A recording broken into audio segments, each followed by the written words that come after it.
Good morning, folks. Kind of in keeping with our theme of news and naval news and anything that kind of strikes my fancy, we're going to talk briefly about the situation over there in Venezuela. So, as of this morning, the news is that the U.S. Military has struck Venezuela and allegedly captured Maduro. So, we'll see as that information as it kind of goes along. But as far as Venezuelan's Navy, I figured I'd talk very briefly about it. I believe it's called like the Bolivarian Navy or something like that. They use that as the term for all their military services.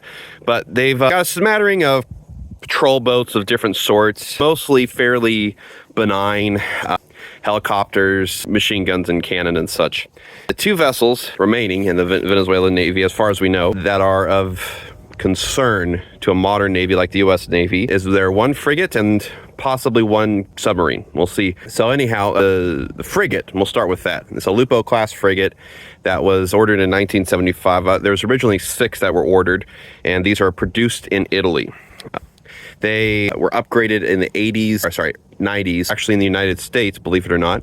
The only remaining ship is the Almirante Brion. I'm not sure how to pronounce that, but it does have 8 Automat Mark II anti-ship missiles. So it does have a anti-surface capability.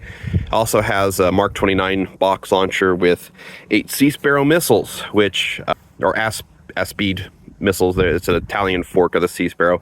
It would be useful maybe back in the 80s and 90s, early thousands, but it doesn't have a lot of capability. It does have a 5-inch gun and several 40-millimeter close-in weapon system guns. So that's about the most potent surface warship they have. The second, probably the most dangerous ship that they've got, if it works, is their U-boats. They have 2 Type 209, they're German-built, obviously, U-boats.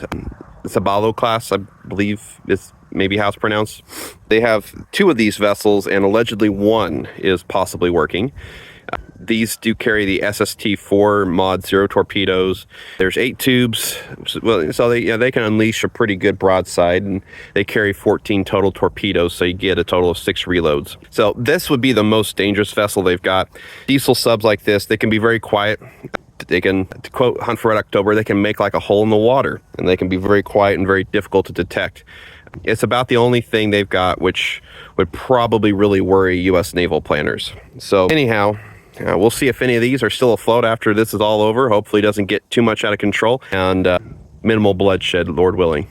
Anyhow, that's my take on the Venezuelan Navy.